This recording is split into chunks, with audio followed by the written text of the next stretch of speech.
Alright, so we're getting ready to go for the cut here, but I wanted to show you what kind of logic I'm working with. So, first things first, let's come in here and let me show you something. So what we got is, as you can see, so this panel here is the outer panel. The panel in here will come down from here, it wraps behind, spot welded here, in here, so it's gonna sock in behind, then it gets a seam weld down here, but that's fine. Now what I want you to focus on, this panel is just, as you can see,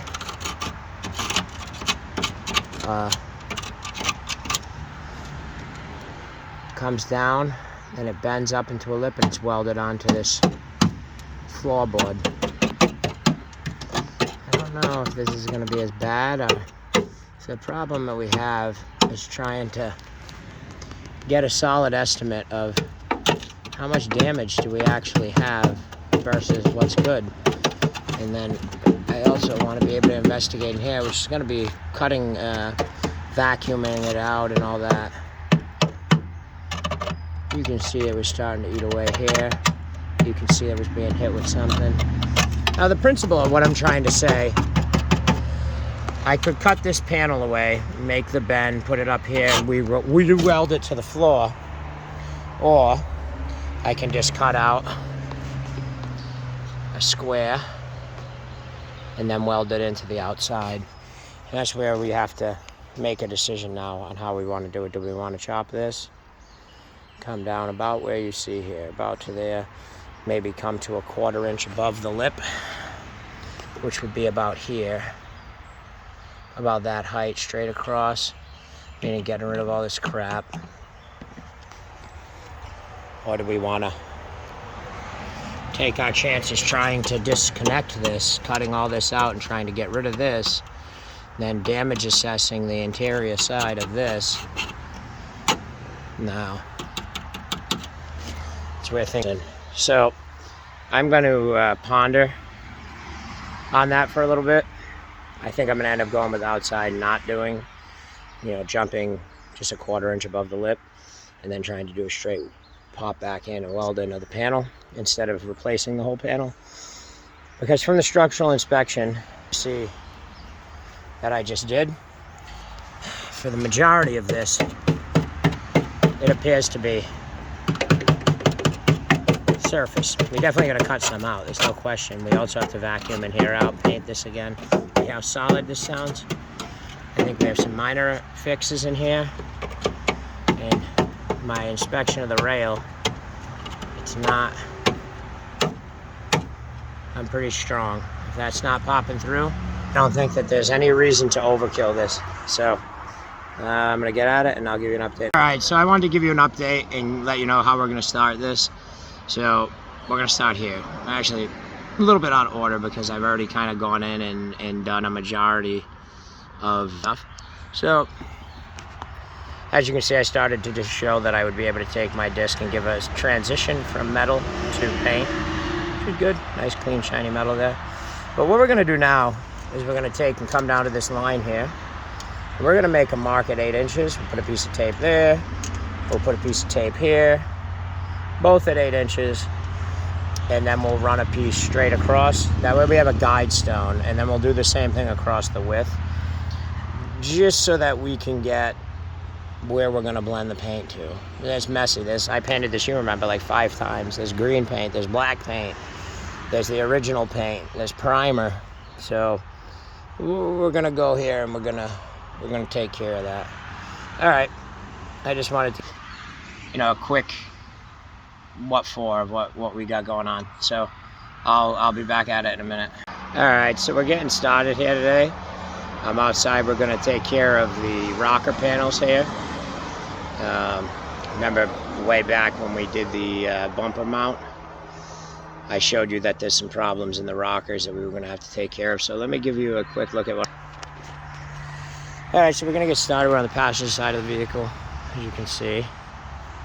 So we're here at the passenger side. So basically, a little stool. What I'm gonna do is flap disc the paint off. which, you know, is kind of a shame, but what are you gonna do? So we've got all this here, and I mean, the camera doesn't really do it. Yeah, there it is. This vehicle came from Florida. It had 0 corrosion on it. 0. As you can see, there's massive amounts now.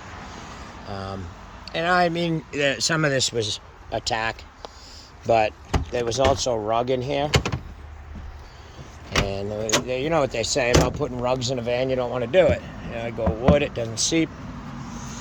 Well, here's what the inside looks like, and this is why now I'm going to put the light on.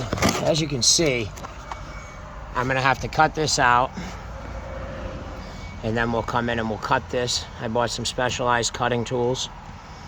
We're also going to have to really think about how we're going to do this lay-in, because typically you would be welding in a piece and it goes to here. So we're going to have to clean this rail up. We're going to have to clean this up. We're probably going to have to do some back weld fills. The point being, this is what we're looking at. Now, we're not going to do anything half-assed here either. We're going to take this and we're going to do what we got to do, and we're going to make it work. And we're going to prime everything and clean everything. Just like this. This is rusted, see? I put this patch piece in last year, and it's covered in rust. That's a brand new piece that I put in, and I didn't finish because, well, we've got this problem. And, you know, it is what it is. It's not the end of the world, but I figured a quick breakdown of what I got going on here this morning. All right, I'll give updates throughout the day. Hope you're having a good one. Happy Sunday. All right, so we got the tape on and we got it all set up. So now what we're gonna do is, here's what we got. So if you look here, I just used the tape to put 7.5. I didn't go with 8 because it was a little high, just so I can have a weldable surface. And the problem is I don't want to have to grind off any extra paint than I need to. You know, I want to be on the area where we're going to focus, and because it's got that green under that pigment's coming out like a. So I just give you a general idea. So if you're looking at that kind of stuff or you're trying to do it, you've got a, you know, general guide. So it's not something to be intimidated by. Pretty straightforward. Yeah, cutting a piece to match, welding it. Sheet metal welding's tit. So the sizing and the matching is where you want to take your time and think, but not just use your brain. All right, so we're getting ready to make the cut. So I was just gonna fill you in. It's gonna be 16 inches wide by 6.5. Well, 16 long by 6.5. And it's gonna look like this, and there's some specific reasons why. So we're gonna come down here. I'm gonna make the line with a Sharpie in a level. So you're gonna come down here. We're gonna come across. We're gonna keep this, you know, 1/2 inch from the bottom so we can tack in now. The main area of concern for me is this. So we're gonna have to cut on the edge of that, like right there, because we've got some shoddy. You know, there's some pitting from, you know, acid or other things. So we're gonna come up here, and it'll be 16 by 6.5. All right, I'm gonna grab the stuff I need and make the cut, and I'll get back on. All right, so the logic we're gonna use on the preparation of making the lines and whatnot is nothing but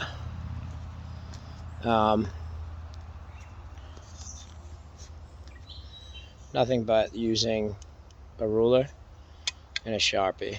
So I figured I'd give you, because you want to try to get it as close as you can. So we'll Sharpie it. So, all right, so basically I want to show you the logic I used to get this done. And I know I showed you coming out of the shed that my goal was to use the Sharpie and a level. So let me show you kind of how, because now obviously the line on top here and bottom here are only as level as the pavement, right? So what we do here is we took the measuring tape and we put it into this rut that you see here. which is the same all the way across. And then we measured up to 7 1/4. 7 1/4. We ran the level across and made that line. Now the beauty of these lines, once you know where 16 is I can control level with the level. The level sideways, there's no such thing as the ground being level. It's holding it level, you got it. You know, so there's no arbitrariness or arbitration in that mark. So basically, to use your level, you're just going like this. And why is this important? What are you gaining in the aspect of doing it this way? And well, of course we know the difficultest part, and it isn't that difficult, it just takes time and consideration, like I said, going into this, is making sure we have a matching panel. You're going to be matching metal up, you got to weld it. The goal is to not use stick to melt the sheet metal to the sheet metal. Now, that's the beauty of oxyacetylene welding, is it's real welding. It's not surface welds, it's melting metal together. And it takes, you know, being there just the right amount, pulling back, being the right amount, pull back. In certain cases, others is just walking it. Once you get it liquid, just walk it up, walk it up, walk it up, walk it up, walk it up, walk it up. But either way, these side markers, use your level. On the top, measure from the bottom. And then it's the same thing again. When we do the bottom here now, we know where from this top line, if 6 1/2 is where our mark is going to be, we can put a 6 1/2 mark here. We put a 6 1/2 here. Then we just run the level across as a straight line down. Now then, once we know where 16 is, we put a 16 mark here and a 16 mark there. But we could also put 1/16 mark in the center and then just, you know, let the magic of the level happen. Make it level itself out. So, I just figured that would be a worthy thing to give you a shout on, because that's the most intricate part of what we're about to do. The welding is great. So isn't this. This is where most people get scared or overcomplicate things. Keep it simple, kiss it. Keep it simple, stupid, because that's all. Cut it, do it, take your time. It's good. All right, I'll be back in a little bit. All right, so here's what we got. I just came in and got the cutter ready. Oh, I forgot to do one thing. We got to turn the air compressor on. So we've got multiple cutters. I went and picked up the McGraw reciprocating air saw. And I figured that would be a nice touch, you know, with having to get into the panel and see what we can find. So let's get this on.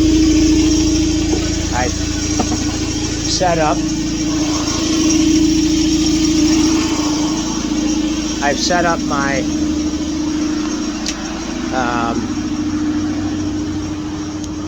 plug-in disc.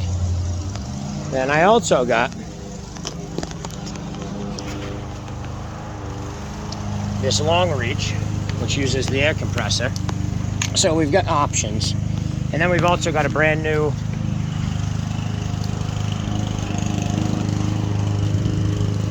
McGraw, you know, reciprocating air saw for those tight to reach spots in the pocket.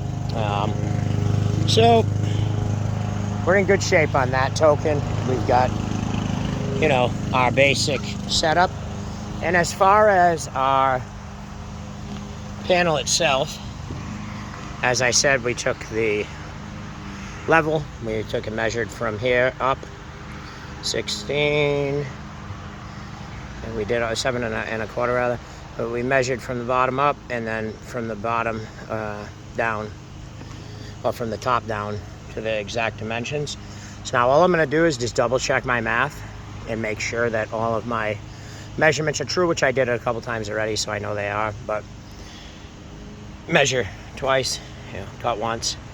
So I'll get to that and we'll get back to you and we'll inspect the inside of this together. All right, so we're one cut in. We're looking good, so take a look. So here's what we got. We come in nice and clean. I cut below the line. We got a smooth cut. Now, considering my cutting wheel cut out a bunch on the way, I'm quite pleased with the result. We got a nice straight cut. We stayed inside the box to give ourselves some gimmies, because that's the most important part with this kind of stuff. You don't want to overshoot. We don't want to overdo it. We want to have a reliable, good cut. So, so we got the second one done. So let's inspect that one. There's number 2. Clean, smooth, inside the line. Looking good. We got a nice, clean, uniform box going here. Inside the lines. Well, let's jump in, do number 3, and go from there. All right, so we got cut 3 done. So let's see what we got. So we're looking good.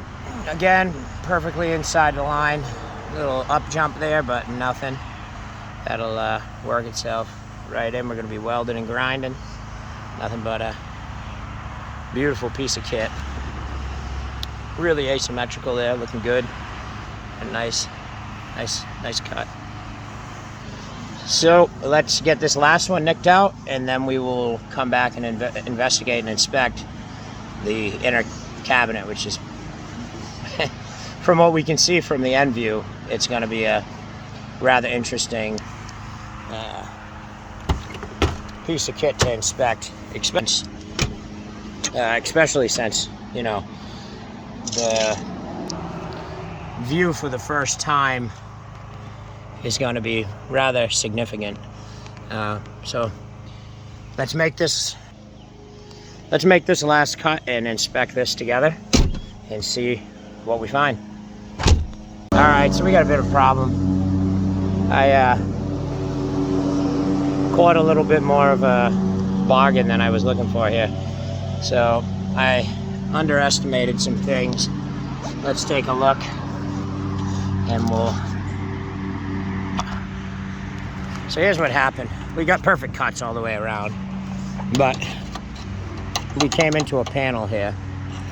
So we're gonna knock this out.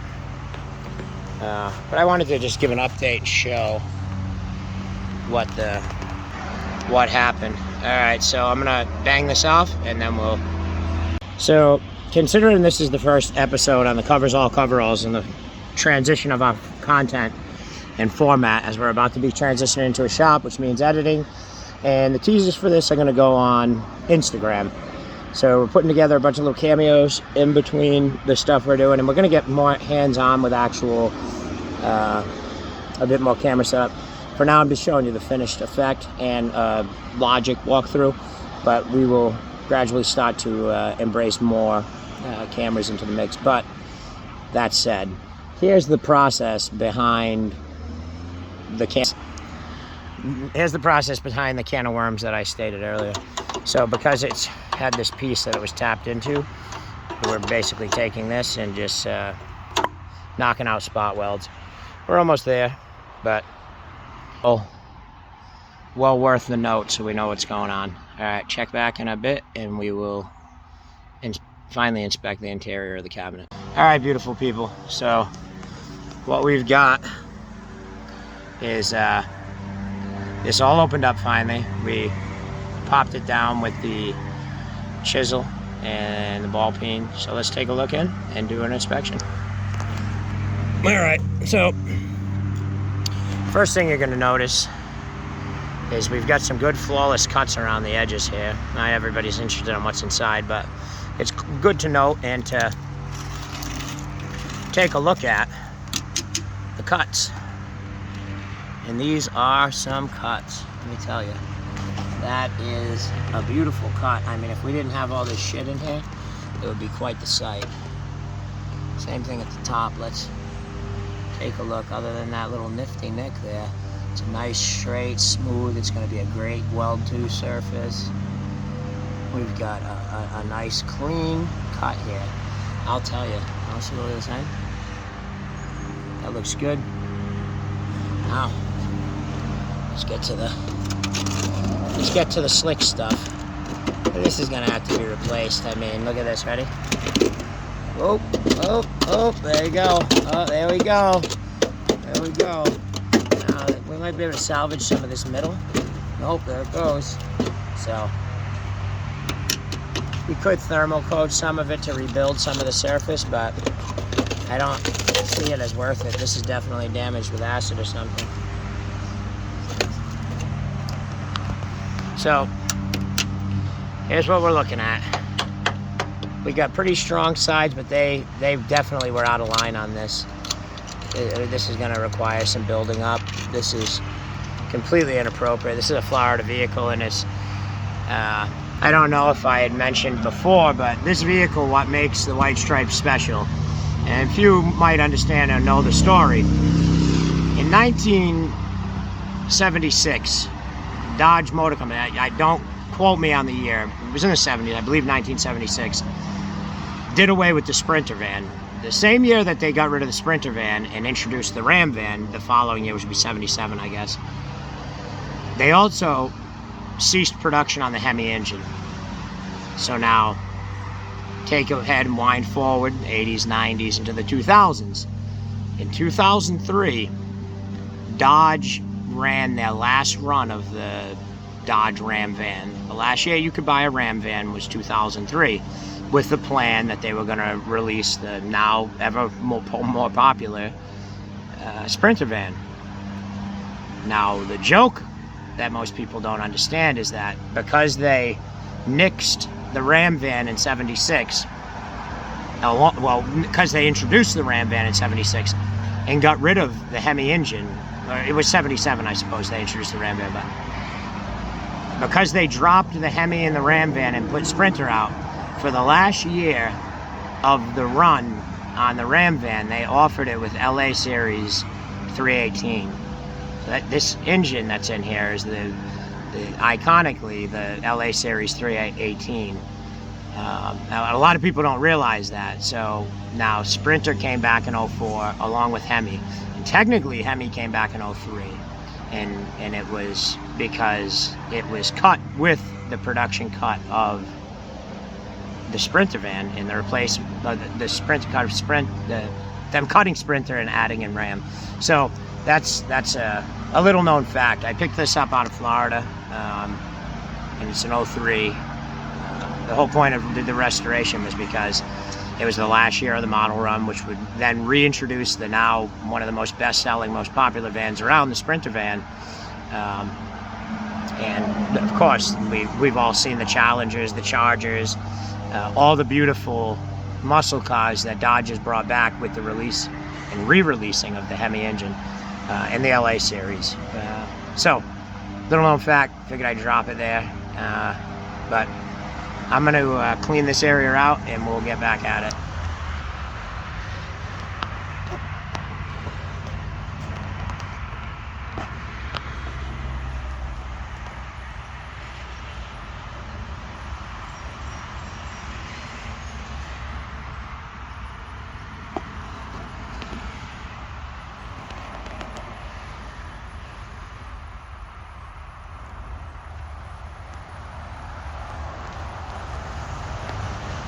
Alright, so the most important thing when you're doing this, and no bullshit on this one, is this.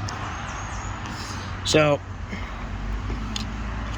tool for the job, flat tip screwdriver, big one, little one. This little reservoir right here, we want to keep clean. See a little more clearly here. You can see this massive pile of shit. Now, on that note, with that massive pile, we want to come in and get it out. This is where all rust comes from, and it doesn't matter if it's in here or if it's out there. So we're going to scoop as much out as we can, and then we're going to, from there, we're going to take and we're going to vacuum it out and all that shit, get compressed air, because this is where this type of corrosion comes from. Any mud, muck, leaves, anything in any crevice or places, it's going to be a problem center. So we're going to want to clean this, then we're going to blast it. After we vacuum it, we'll take and we'll hit it with compressed air. And then we'll tackle and figure out what exactly we plan on doing with up here. But I wanted to give you that little tip because that's not something you want to skip. As big of a job as it might seem, that type is the little stuff with doing this where it's gonna make the difference, because if you don't do that, you're just gonna be doing it again. So make sure you clear out that stuff, and after you do your repairs, make sure you do some priming and whatnot, and seal it, protect it. All right, let me get this piece banged out and we'll check back in.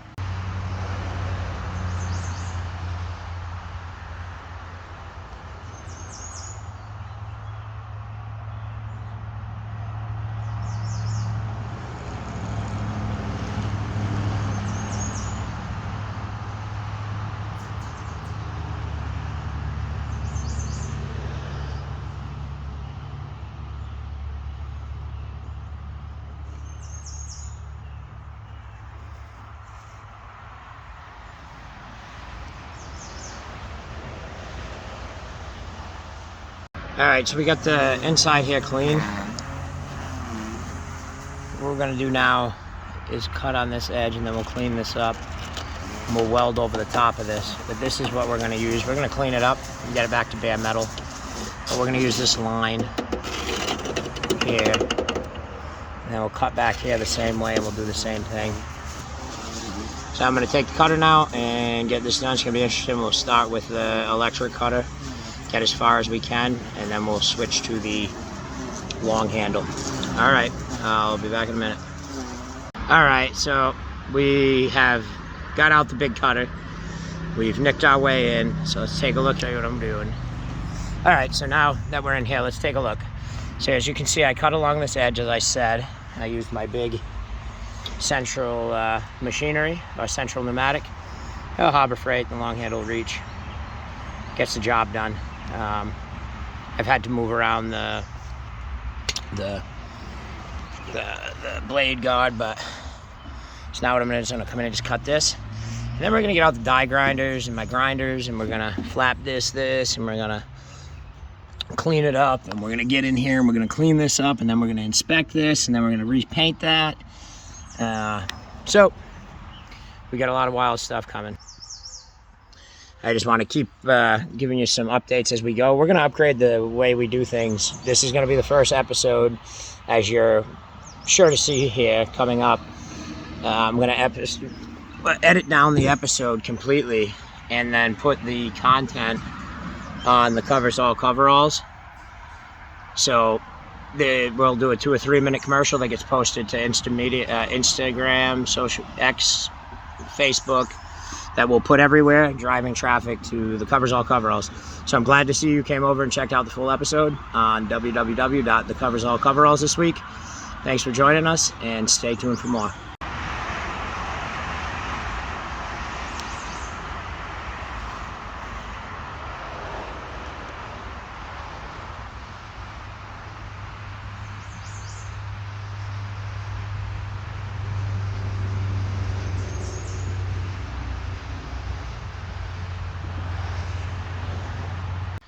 All right, thanks again for coming over to www.thecoversallcoveralls.com as we transition our format to putting our episodes, hour-longs, however many times a week here on www.thecoversallcoveralls under current episodes tab. Navigate on over today and check us out.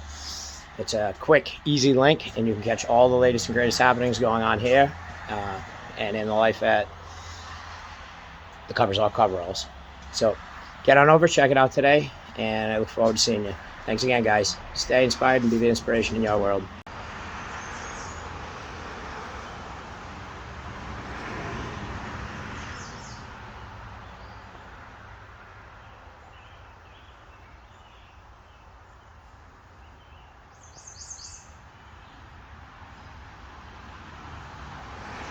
All right, so we just finished up this interior cleanup, so we'll go over now and we'll take a look.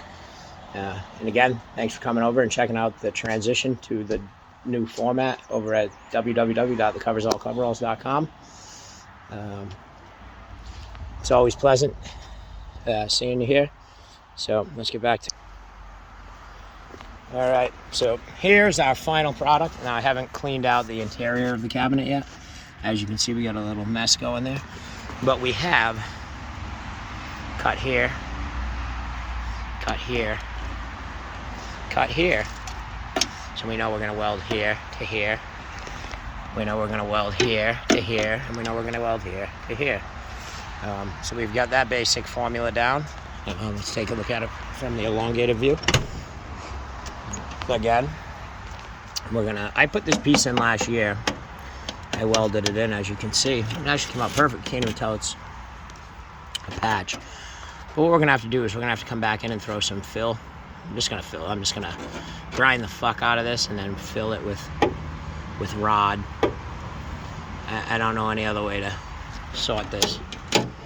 We're just gonna, when you're doing that, you're hoping that you're not pulling, you know, but I don't know if I'm better off to just cut this piece here and then come back in and cut this and lay a new piece in there, a patch, so that we have some solid kit to go to.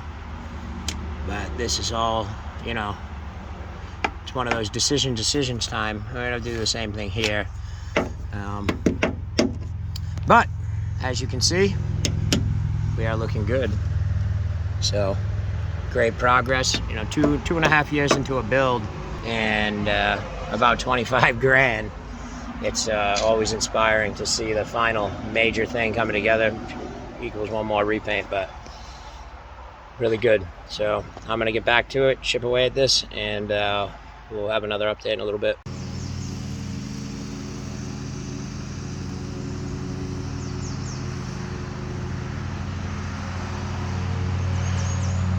We had to do some squaring away real quick. We got a little Chippendale infestation around here. They tunnel and they do all kinds of crazy shit. Doing backflips out of shit and off tires and shit. What we had to do, now you can see in between here, well, I'm gonna have to weld to this, yeah? So I had to clean out of there a whole bunch of insulation and a ass load of acorns. So you're helping me do the final inspection of the panel, which it appears to be all right. I might have to get a longer screwdriver to get in, and we'll also hit it with a vacuum. But they're gonna help me be my, you know, my camera, my eyes and ears here. So, as far as I can tell, we're looking pretty smooth, yeah? But we're gonna have to go get a longer, skinnier screwdriver and really put some work on it. So let me get back to that, because then we're gonna go from there to sanding or flap disking and sorting this out and seeing what we got for clean metal surfaces, weldable, and then we'll start fabricating some panels. But of course, we have to first clean everything up, prep, meaning make sure there's no flammable materials in the substance in the area, and then do our basic prep of flap disting, sanding, grinding to get workable surfaces, to formulate where we go from there. So thanks again for tuning in to www.thecoversalcoveralls.com for this current episode. As you know, we're transitioning the format, so we'll be posting from now on the full episodes here on www.thecoversalcoveralls under the current episodes tab, and then we will be backlogging old episodes under a different repository within the same main menu at thecoversalcoveralls.com. And we will be using our social meaning Instagram, X, Twitter, Snapchat, whatever we got. We're going to start hitting it heavy with commercials for www.thecoversalcoveralls.com. All of our content will be posted, but we'll be making 2 or 3 minute commercials, plus just general advertising. As you've seen me doing like some screen recording, now we're going to cameo in, you know, segue music and actual full-on introduction and commercial. I'm hoping a lot of the other people out there follow suit, and you know, you still can keep some content that's dedicated for Instagram or YouTube or wherever, you know, 1 episode free a week or whatever, a couple a month, 1 a week, but mainly using it for 2 to 3 minute advertising videos for your own domain. You own the advertising, you own the sponsors, you own the income revenue. You don't need a Patreon or anything like that. Not that there's anything wrong with that if that's what you use, but being able to streamline it. So I think it's a good formula to follow. We give you financial freedom and creative freedom over your content. No one can filter or censor your.com. It's yours. Post what you want to post. We all know this. Where's the best repositories of porn? www.com. So anyway, thanks again for coming over, checking out www.thecoversallcoveralls.com, and tell all your friends, family, and we'll talk again soon.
All right, so I had a little bit of complication here, so we're gonna go over it so that you can see exactly what my logic is to what I'm gonna do about it. I thought I was gonna get away with just coming in and chopping out the panel that we just did, and then the floor of the inside. You get inside and you investigate, and plans change because as intricate as the paint scheme is on this, the black, the white stripes, there's multiple stages of masking, hundreds of hours just in paint. So I'm not gonna come in and open up a panel and then not put everything to factory specification. So let me show you what I mean. So now, if you look in here, let me put the camera's light on. Now you can see I picked all this off. This ain't there no more. This spot right here, and it's right in front of this opening, some kind of corrosive agent came in here. Hear that? It's paper thin. Hear that sound? See when I hit here? Now watch here.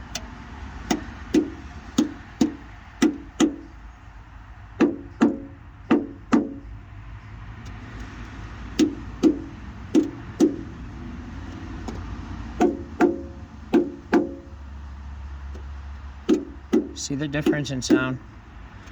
Look at it, same amount of force.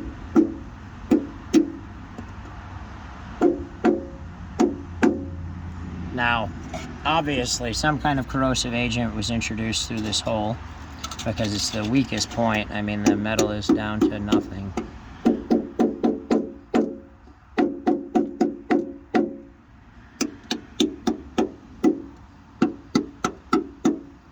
And that doesn't matter how close I am to the edge.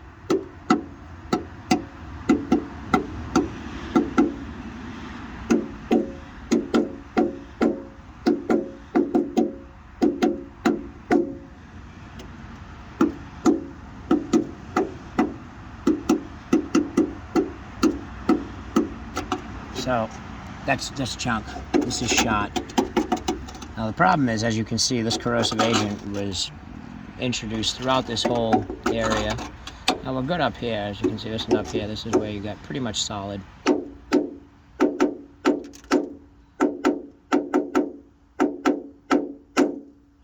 See, you can see it's a little different.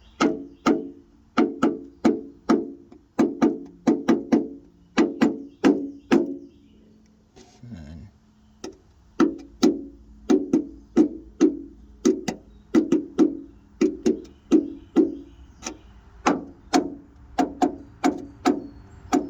so where you're hearing that nice solid thunk up here,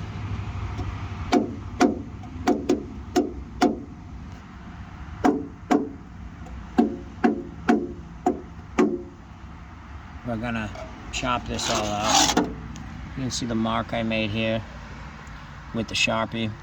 So you get a considerable size because that's, you can see the corrosive element. Now there's a little bit of surface rust there on top of the paint, as you can see, but we have serious contamination from acid etching of the metal. That's what this is. This is acid etching. This is not normal corrosion. This is an acid attack.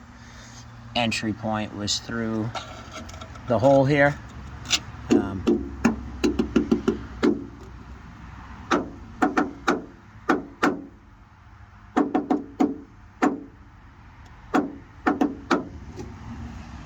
So I wanted to give a brief overview of that because that's going to be a game changer to my plans.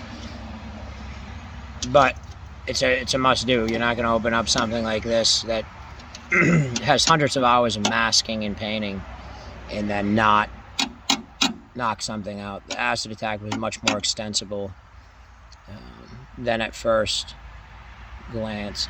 And that's okay because I also want to change a couple other things. So let's take another look.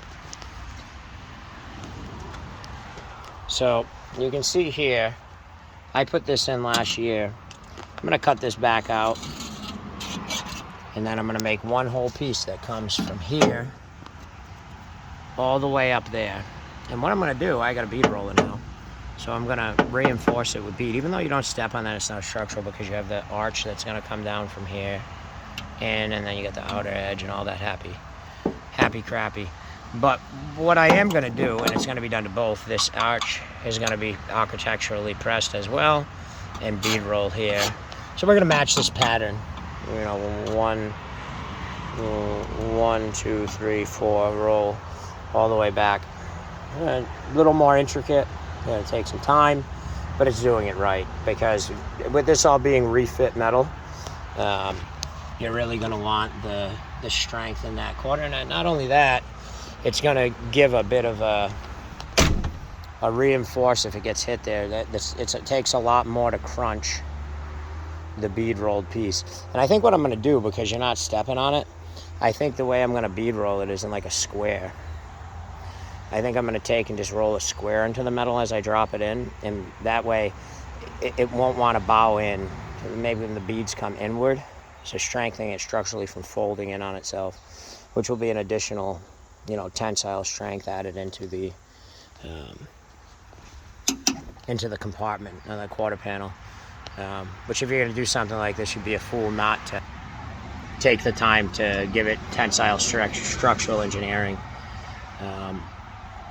If you have the equipment available to do it, that is.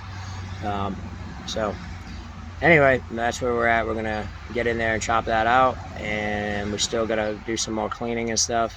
Nowhere near as extensible now without the acid etched metal to compete with or contend with. That's going to be a game changer as far as the speed of getting it, up to snuff and back together. So just wanted to give a quick heads up on where we're looking and what we're looking at. The question is between timing, whether I chop it now or chop it in the morning. Either way, I think I might clean it, and I got to finish cleaning what I can of this upper half, and then we'll go from there as far as the next steps, because the next is going to be cutting that out and then just starting to piece it back together. I've got all the metal and everything here, so that's a day project. Welding that stuff, it's not going to be a big deal. The cleaning and the prep is your main, points. Like I said earlier, we want to get all this nice and clean, as you can see I did here. That's also a good indicator of how extensively attacked the metal was. How much chance there is of fitment of the new metal, because when you're talking about welding, if you have a porous or acid etched surface, any kind of porosity within the metal or the metallurgical elemental structure, it's going to compete with and contend with your joinery tactics. It's going to introduce popping and fizzing to the weld, and you have to get that all out. So, you know, that's why I don't even want to mess with down here, because, and furthermore than that, I mean, just look at it. It's acid etched to the highest level of possible. There's no amount of anything I can do. It's paper thin. So it's just common sense. So now we're just gonna clean this up, and we'll end up painting it all and doing all that stuff too as well. But I think tonight what we're gonna do is finish getting all this clean, and then we'll mask it, and then in the morning we'll cut this one last thing. It's a pretty quick cut, or I might even do it now, I'm not sure, but and then we'll come out and we'll get this done. I think I'm gonna cut this out now, clean this, because I need to come up with a plan too, is for what to do with this. That back piece is gonna be a contentious piece of metal. We're gonna have to get underneath and take a look at what we've got. So we'll get back to it, and we'll give you an update in a little bit.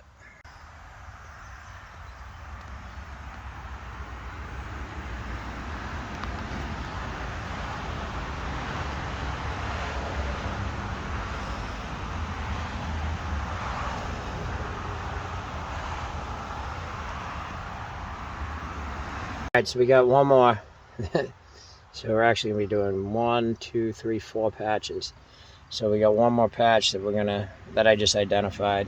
I was thinking about it earlier. I was thinking, well, maybe some of this will be salvageable, but I don't know what we got. This is gonna end up getting cut. I'm probably gonna pull this plug, come to about here before the porosity, chop it up into the clean, to here, down, and I don't know, probably even with the ledge, or fold it over the ledge. So it'll come here, we'll drop 2. Problem is, I think it has to be even, because I don't think I can get the new piece to overlap. So we'll probably just come down and weld into this. So right now what we're gonna do is we're gonna take and flap this and see what we got here, and then we'll go from there.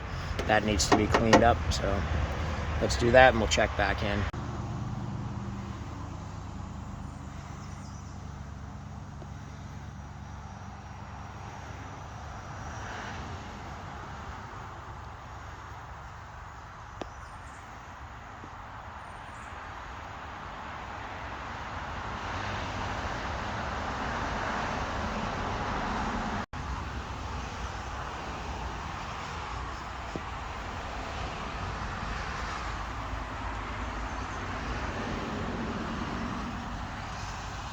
All right, so we're at about the end of the day.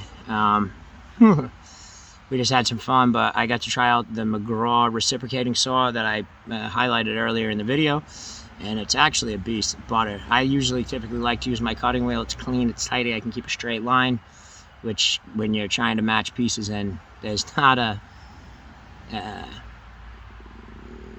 proper alignment of panels is your biggest next in line feature that has to be rectified. So here's what we got. We ended up having to cut that back panel out. You saw it. It was pretty shisty. We can take a look here. We're gonna use it. We're gonna keep all this as samples until we have everything made and molded. But yeah, I mean, look at this. Yeah, this definitely acid etching. It's shot. It wouldn't have done the job. I mean, I could have tried to backfill it, but it would have just been sloppy. You would have still had all this acid etching. Now, if you look at the metal that I've got left in here now, other than a little more light sanding right here, minor acid etching, we've got clean metal. Workable. Now we got to do some more cleaning up. Like I said, we're going to cut this out as well. We're going to be putting it in 4 pieces. The bottom of this panel, floor here, which we're gonna put bead roller into, back over there, the rocker on the outside, and then it's actually going to be 5 pieces. We're going to weld in 5. We're going to work in 5 pieces of sheet metal. But I just figured it was worthy of a doing it right, because we're going to have to paint it again. I don't want to ever have to go through paint and shit with this truck again. I've got thousands of hours since this build began 2.5 years ago, 3 years ago, however long it was, with painting. You know, so it is what it is, you know. It'll be good. I'm really happy with my decision. I'm really good at sheet metal welding. That's going to be a perfect weld from here to here. Both 19 gauge steel, so it's gonna be great. Perfect fit, perfect form. That's the same steel I used to make the bumper piece. The stuff I bought, the 19 gauge, that's the same stuff I used for that. So it's the same stuff I've been working with, stuff that you know, they use on commercial ACs and shit in automotive. It's automotive steel. So that's it for now. That's what we're gonna do for today. Thanks for coming by and checking it out.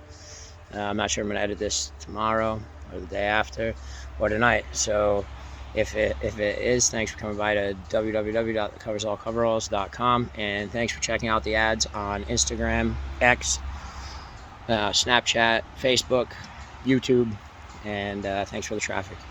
As always, stay inspired and be the inspiration in your world today.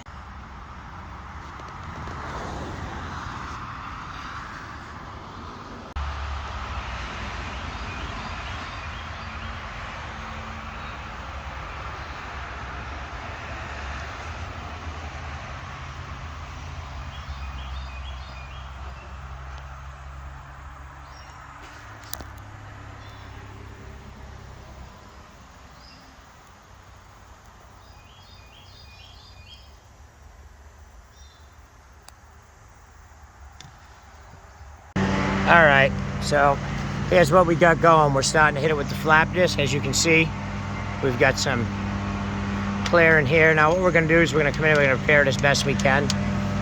Get it cleared up. We're starting to get all the process off here. We'll hit it with the grinder, make it smooth again, and make it all level out from the heat of the grinder.